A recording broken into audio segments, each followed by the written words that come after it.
We're Hasani and Danielle Pettiford, and we're a real couple with real problems who almost called it quits. I was very frustrated. I became very disconnected, very jaded and cold. We have 4 children, going on 20 years of marriage, and we practice what we preach. Our mission, to change the way couples relate to one another and teach them the skills needed to improve the quality of their relationships.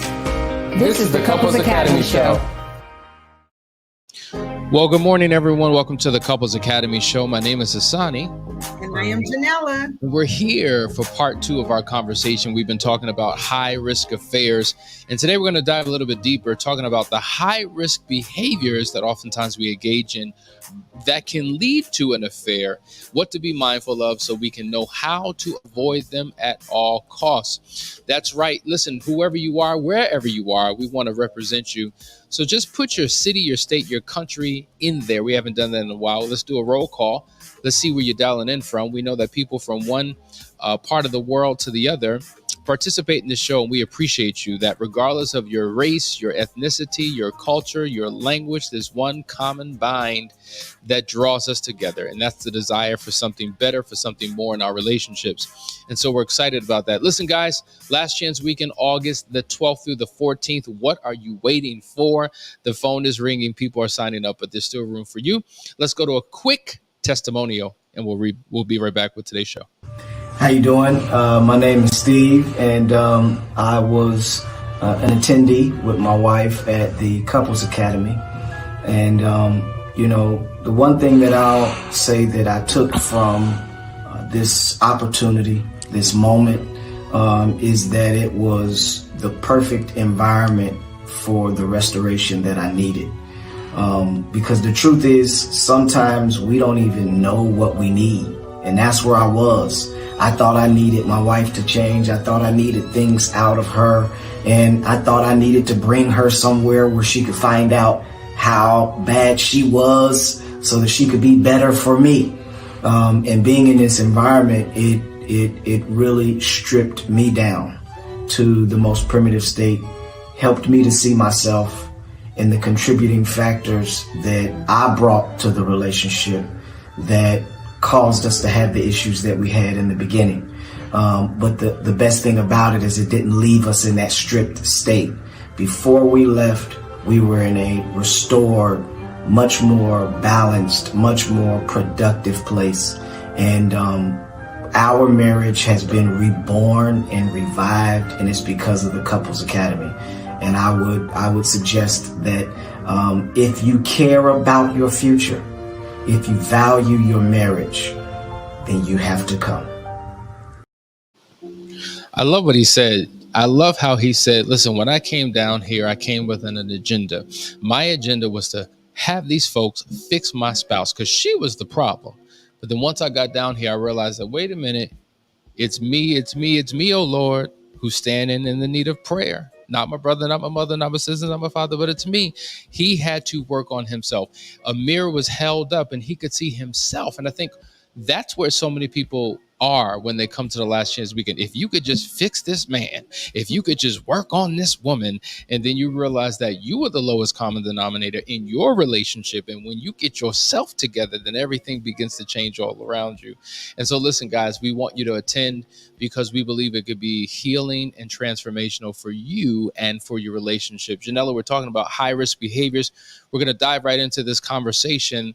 The things that we do that we're not conscious of, that we're not aware of, or maybe we are aware of, but we say it's not that bad.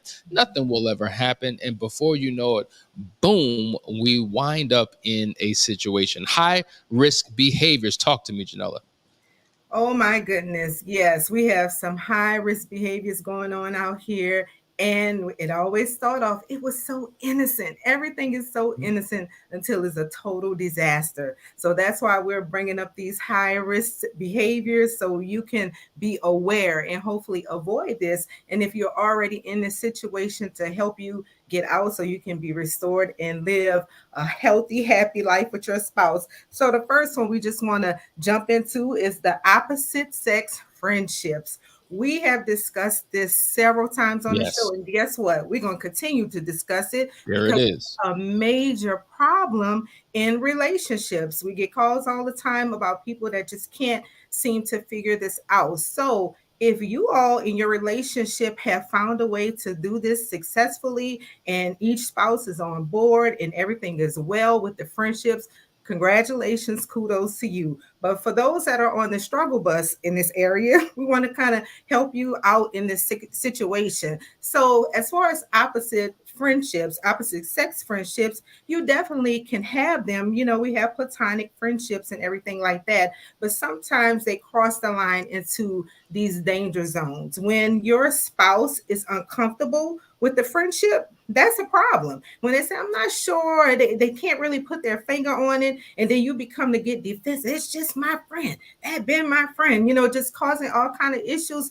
then that's a problem. When we have friends, we want to make sure that they are friends of the marriage and everyone in the marriage is getting along and respect each other. Just like with my parents, I was able to see healthy versions of that growing up. They had friends from when they were young all the way, you know, 40 plus, 50 plus years, but everyone was on the same page. Everyone was respectable of each other. They talked to one another. It was a cohesive friendship and everyone was comfortable with it. But we step into problems when we're not respectable of the union. Hasani, what you say about it? I mean, I agree with you 1000%. I think you hit it right on the head. And, you know, the whole opposite sex friend shows up in a multitude of ways, right? So either A, there's that friend, to your point, Janella, they've been my friend for years, and that's my friend.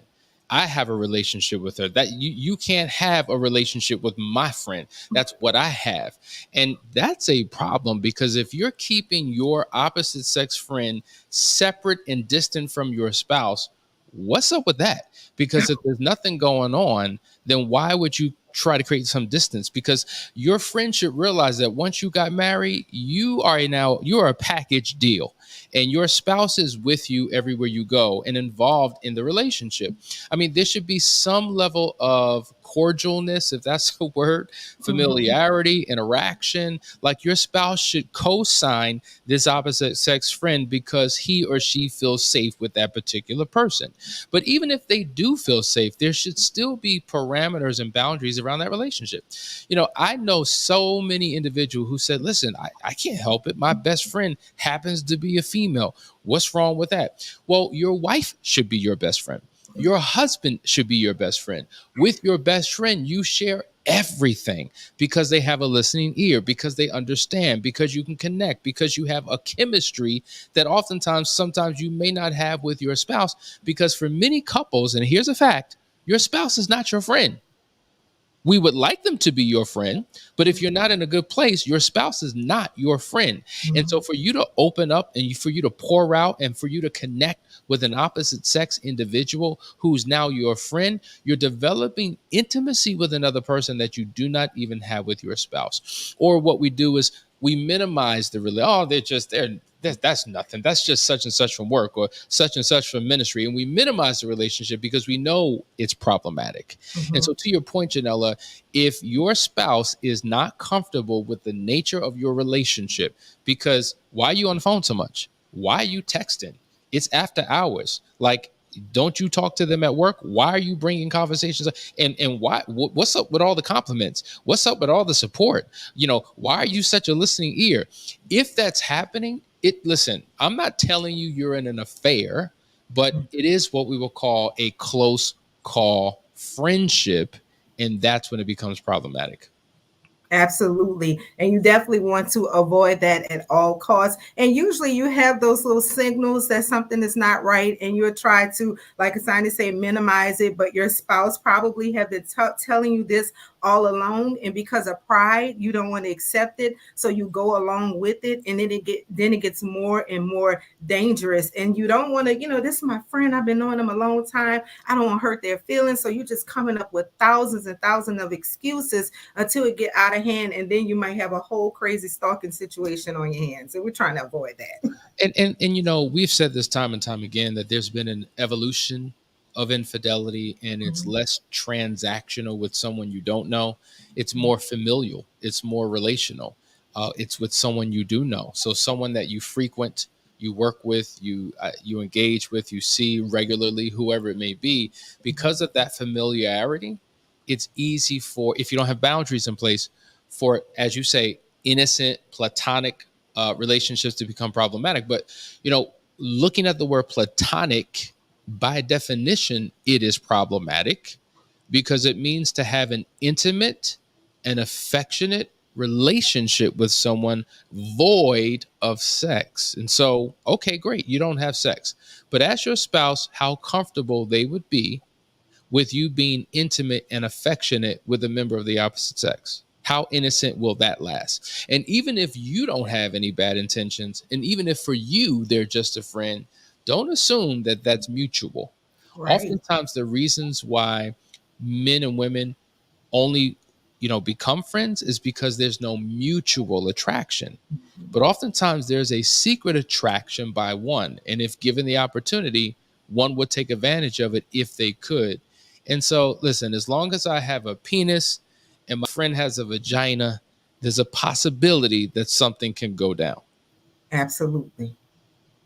All right, let's go into the second one. I hope this is making sense. We want to spend time on this because some of you right now, I know this is a struggle you have. Either you don't understand why your spouse makes such a big deal over your friend, or maybe you're the one that's hurt. You feel deceived. You feel taken advantage of. You feel not listened to. And your spouse is engaging in relationships and won't honor your position on things. If that's your issue, please reach out to us. Don't wait for things to get worse before. And that's the thing. It's just like people go to the hospital when they can't take the pain anymore. Well, you've been dealing with it long enough. Why wait till things get worse? If you have that light on your dashboard and it's been there for a couple weeks, why wait till things get worse? If you're in a relationship and you feel like things aren't right, you're not in alignment, and there's a compromise to the integrity of your relationship, why wait till things get worse? Reach out to us so we can figure out how we can serve you with a spirit of excellence. All right, so just go to the website, couplesacademy.org, set up a discovery call, and we will be there to serve you. All right, let's go to the second thing. The second thing, Janella, is workplace affairs. Break that down. Oh my goodness. Workplace affairs. This is so common now. It's just like a hotbed for infidelity because now the roles have really integrated. Back in the 50s, women were back at home, basically cooking, tending to the kids. They really weren't out in the workforce. So now men and women are working together. You have the boss, they're reporting to one another, they're in close proximity to one another. We have devices that keep us connected even when we leave the job. So it's a lot of interactions that's going on between male and female. And when you think about your work day, you spend a lot of time at work now. Most of us are doing like shift work. Some of us are at work 10 to 12 hours per day. When you add in preparing, if you have to give reports, sometimes it add up to 14 hours per day. So you're spending a lot of time at work with opposite sex co-workers. So you have the time, you have the space and the opportunity for this co-worker relationship to turn into something else. So that's why workplace affairs are such on the rise, because we're spending this time, we're talking about family, we're talking about friends. Hey, how was your weekend? There's a lot of coffee pot talking. And so over time, you develop this almost into like this intimate space because, oh, I know Bob, he loves Starbucks. I'm going to bring him Starbucks. And it seems so nice and noble. Yeah. And you know that his son is playing football. Oh my goodness, those fees are so high. Let me just buy all the raffle tickets, so you're just kind of building this camaraderie, but something is brewing on the inside. And what once started innocent, as we're going to keep saying, because that's the lie that is portrayed. I won't say it's a lie, but maybe you really do think that it's innocent, but we want you to know when you say that to yourself, that that's a problem. So the workplace affairs is just an easy opportunity for something that was supposed to just be coworkers to advance into either a close call or an all-out affair. Now, let's juxtapose these relationships we have with people at work to the relationship we have with our spouse at home. To your point, we're gone for 10, 12, 14 hours a day. And when we come home, we're exhausted. All we want to do is get something to eat, relax, veg out, maybe engage in mindless, activity or entertainment. The last thing we want to do is talk. And so couples aren't connecting, but you're connecting with your coworkers. Couples aren't spending quality time, but you're spending all day with your coworkers. Couples aren't developing intimacy, but you're allowing other people to see into you and you're seeing into them all day long in between the tasks at hand. There was several studies that have been done that in the typical 8-hour workday, employees get less than an hour of work actually done. Less than an hour in an 8-hour work day. And so they're spending the rest of their time connecting, communicating, laughing, just building, bonding. And so if you're doing that at work and you're not investing time into your partner at home, because time right there, the lack of time, many people have a time-starved marriage. There's no quality time.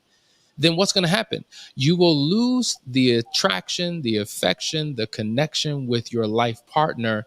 And to your point, it creates a window of opportunity because it's just easy. Talking to you is hard because all we're talking about are bills and babies and all the responsibilities and duties, and we're fussing and fighting and arguing about that. And now I'm living life by avoidance. I don't even want to get into it. So I'm gonna go over here, you go over there. But I feel free, I feel light, I feel comfortable when I'm at work talking to you. And so that's how it happens over the course of time. And boom, before you know it, it wasn't the plan. It wasn't the intention. I mean, we just connected. We just got along and just one thing led to another. And here we are. These are the challenges that happen with these work affairs. And so this is why you have to be mindful, guys, of what you're doing and how to avoid these pitfalls at all costs. Listen, we're talking about high-risk behaviors that lead to an affair. We'll be right back. Stay tuned. See you in a second. Couples Academy is committed to serving couples around the world by reaching beyond cultural lines and language barriers. We are proud to announce that we now serve the Spanish-speaking community. So whether you're here in the United States or abroad, Couples Academy has a place for you. Couples Academy se compromete a servir parejas de todo el mundo, superando las fronteras culturales y las barreras del idioma. Ahora, estamos orgullosos de anunciar que servimos a la comunidad de habla hispana. Entonces, ya sea que estés aquí en los Estados Unidos o en el extranjero, Couples Academy está aquí para servirle.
Hey guys, we're back. You're watching the Couples Academy show. It is a pleasure to have you on with us. We see all the family in the building. We thank you for tuning in. But I just want to speak to you, that couple, that person who's been watching for the last 4 years. I know who you are. I appreciate you. You come on here, you don't comment, you don't ask questions, but you watch. And we appreciate you. And we pray that this show has been helpful, giving you information, inspiration to do something more. For all of those who are actively involved in our programs, we thank you for trusting us to be able to pour into your lives to help restore you and your relationships. We see the transformation. We see how things have improved and how you're on a path to recovery. And so we encourage all of those who have yet to do something, if not with Couples Academy. Listen, there are many organizations out there who do a phenomenal job, who are invested in your success. We want you to reach out and get the help that you need. All right. We're in this conversation talking about high-risk behaviors that lead to an affair. We talked about opposite-sex friends, of course, and of course that transition into workplace affairs. But we want to go to the next one because this is something that, oftentimes we do this with good intentions in mind and don't realize that it could be a landmine as well if we're not prepared. And we're talking about volunteer opportunities. Janella, unpack this for us. This is a good one. Volunteer opportunities. That's like, you're at church and you're working on the vacation Bible school camp for the kids, and you are very passionate about this, and brother so-and-so or sister so-and-so is just as passionate about it as you are. So you all are working together side by side, and the love you have for it, they have it too, but your spouse does not. So Yes. You don't really have that connection with your spouse to talk about this thing that you love so much, but sister so-and-so, she does. So when you all are working together in close proximity, you're having that conversation, is flowing well and it's going great. And then all of a sudden it starts getting weird. There's those butterflies that start showing up, and she looked kind of nice today. And, you just keep working. You just don't pay much attention to it. And then over time, that intimacy begins to develop, and it's actually pulling you away from your spouse because now you're looking forward to spend the time with this person who's just as passionate about you. And you can see it in different things, not just at church. Maybe you're working on a campaign together or after school project, but it's just something that you volunteer to do that you have passion about, and someone of the opposite sex, you're building that intimacy with them, and it's pulling away from your marriage or your spouse. You hit that spot on. And one of the ways that you solve that is love what your spouse loves, right? Mm-hmm. I think you said in the beginning, somebody else has a passion for something that your spouse doesn't. And I'm not saying you have to be with your spouse 24 hours a day. I'm not saying that. But I think what happens is one of the reasons why couples kind of split off and disconnect is because they don't have shared likes, shared hobbies, shared interests. And so, listen, I'm my own person. I'm going to find the things that I like to do. So I'm going to go over here and I'm going to congregate with, and you go over there and you congregate with. Now we got our own separate friends. We got our own separate activities. We got our own separate recreations, and we're building relationships. Like I see it all the time. Like early in the morning, if you go to the gym, if you're a part of, say, any type of class, some group class, you're talking before you work out. You're talking when the workout is over. I see people all the time when they leave the gym, they're talking to each other in the parking lot at each other's cars. You're not working out. What is there to talk about? You're building friends. Hey, that's the person I see every day. You're working out. I'm working out. We have something in common. We have a shared interest, and this is how it happens. And so this is why we encourage couples to find out things that they enjoy doing together. They both have a mutual interest in that they can experience together, because there should be a bond and a closeness and an attachment. And if you've been married for so long and you're like, you know what, we're just two different people. He likes this, I like that, we're just not on the same page. Well, you need to learn to love what your spouse loves, or learn to love your spouse through their activity, their interest, their hobby. Because when you take interest in the things they're interested in, it builds a connection that was not there before. And if you both are doing it, you both go in. But if you're not, it's so easy for other people to find the same passion in the things that you're passionate about. And if we're both passionate about the same thing, over the course of time, we become passionate about each other if we don't have proper boundaries in place, and that becomes a high risk behavior. Absolutely. I know for us, a lot of women, they can't get into sports. They hate sports, but sports is year round, depending on what sport your Yeah. husband likes. And if you're not into sports, you better learn something. Sit there, enjoy Uh, it. It's not like it's going to happen all day. In this house, if the Saints are on, I'm going to be right there rooting them on. So you have to find that space where you can spend time together. And especially if you get into love languages and different things like that, that actually will create that intimacy and the fun in your marriage. I mean, it just creates fun. So you don't want to, rob your marriage. Like, I don't want to do this. He likes this. I mean, that gets boring. Just saying that feel like it just brings a damper. So just finding different activities or, kind of switching back and forth, it actually keeps the spice going in that relationship anyway. I mean, I'm with everything you said, but did you just say the Saints? Who that? Let's move on to the next point. All right. Soloing in public places. This, Janella, please start us off with this. Let's talk about the potential dangers of soloing when you're in a marriage. Oh my goodness. So here you are sitting at the restaurant all alone, just looking all pitiful. I say it's a pitiful look. This was an interesting concept for me. Solo in public places is like giving off vibes that you are almost in a pitiful relationship. You're just going here and there by yourself. You don't even look like you're married. Well, what does a married look? You would think you might have your ring on, you might not. I don't know. But in this thing, solo in public places, they actually have people that look for unhappily married people. So it's like they give off these vibes and signals that, hey, he's unhappily married. Let me go over there and start up a conversation with them. And the woman will begin to kind of probe and ask questions to make sure her sense is correct. So once she picks up that this spouse, I'm just referring to the man right now, but it's vice versa. She'll pick up that this man is not happy at home. She'll ask him a few little probing questions like, how's your relationship? And you might give that 2-second pause and she like, bam, I got him. So she already came with an idea that she want to run off to the races with this committed person because she know that at least he knows something about love. And if I get in there here and it's already broken up, but if I can lure him, I got this thing. So that's kind of what the idea of solo in public places is. That's spot on. There's really nothing to add to that. And so, listen, I understand that certain people are just independent and autonomous. I get that. And sometimes, we talk about the importance of having me time, because if all of your time is going to your job, then so much time is going to your career, your children, then you have time going to your spouse. Well, what about me? What do I do? I mean, yes, we do believe in having time for you to de-stress, debrief, retreat. But you just have to be careful. And I think it's all about motive and intention, because if I'm in a dark place, negative space, then being alone will make me susceptible, because whether I'm consciously giving off those vibes or not, people are picking it up. Right. And having no ring on don't mean a darn thing, because the ring can actually draw and attract. So I'm told, but it draws and attract people who deliver a certain energy in the atmosphere. Because I hear this all the time about how this ring attracts.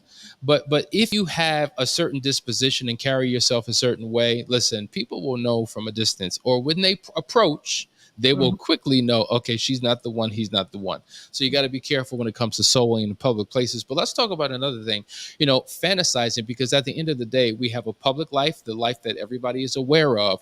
We have a private life, the life that our spouse, our children, and those in close proximity are aware of. But then we have our secret thought life. And in this secret thought life, we begin to fantasize. And if you find yourself fantasizing about another person, you are in the danger zone. To fantasize, to imagine, to marinate the idea of a person and who they are and what they're doing and what you're thinking about them, and it's consuming you, that is a major problem, Janella. Oh my goodness, you might as well just put your hand all in the fire and just get burnt up at this point, because it's like, what are we doing here? If someone else is occupying your mind, that's not your spouse in that manner, that is a disaster waiting to happen. That is a fair close call. It is on the way, because now that energy that you should be pouring into your spouse, into your relationship. You're giving it over to a fantasy, and you think you're safe because it's in your head. You think just because I'm the only one that knows this, it won't impact me. But yes, it will, because when you keep thinking something in your head, it's actually going to come out, and you're going to begin to act on those fantasies. At some point, you're going to do something that actually shows what's going on in your head if you keep this fantasizing going on long enough. You better believe it. All right, and let's go to the last thing before we end today's program, the internet. Now, we talked about the 2 milestones that have increased the possibility, the probability of infidelity between men and women. Number 1, women entering into the workforce, so there's no longer a division of gender when it comes to labor. And then social media, the ability to connect in an instant, the stroke of a button, and boom, I'm engaged. The internet is a hotbed, right, Janella? Absolutely. The internet have us reaching out to the girl we liked in the 3rd grade that we shared a popsicle with. Are you serious? Yes. The internet is really causing trouble. So it's like, we used to just have, if I run into them, maybe if I see them on the street, or maybe if I mail them a letter, but now you're just Googling names and checking out, and there's so many modes to find it. Like you have some people, Facebook for old people, but they're on Instagram for the young people. Now they're on Twitter. It's so many different ways to connect with people, and it's actually dangerous. The DMs are lit. Everybody is checking on one another, connecting. And if you keep this up, within 30 days, you're going to be looking to meet with this person. You're going to want to go out with me for coffee. Let's do this. And then after that, what happens afterwards. We all want to start. Well, I was just seeing how they were doing. No, you weren't. You knew you liked them 10 years ago. You want this to go somewhere. You're just creating a way for this to happen. So the internet has been it's a great thing. It's a wonderful tool, but it has been causing trouble for people. And according to Emotional Intelligence 2.0, it talks about how we have 2 parts of our brain, the emotional brain, the logical brain. And whenever you're connecting with somebody that you once had an interest in, your brain conjures up the same emotions in the present moment that you had some time ago. And it is very dangerous. And who cares if they live, hours away, if they live across the country or across the world? People have engaged in all types of, secret rendezvous. Hey, I'm going on a girls trip. And then, they're buying a ticket for their friend to meet them along. You know what I'm saying? So all types of shady things happen with the internet. LaShawn said, I used to tell my husband, liking other women's sexy pictures on social media is sending them a message that he is interested. And most of them are women he used to date. And exactly, this is what I'm saying. Like the fact that even though the relationship is over, I can stalk you on social media and follow you and like. So now I'm liking and loving your pictures. So I'm following you. I got my eye on you. You can see it. And so it's just a slippery slope that leads to destruction. And so, guys, if you have engaged in any of these practices, if your spouse has engaged in any of these practices and it's created a vulnerability in your relationship, we would highly recommend you reach out to us so that we can guide you through a process that will lead to your restoration. You're watching the Couples Academy show. Once again, Janella, phenomenal, fantabulous, supercalifragilisticexpialidocious job. I appreciate you for being who you are. We're going to go into a part 3 because there's other areas to cover. I'm calling you. I'm putting you on the spot. You got to come back. We got to go deeper and deeper and deeper for this. So stay tuned for tomorrow for another great episode. Love you guys. See you then.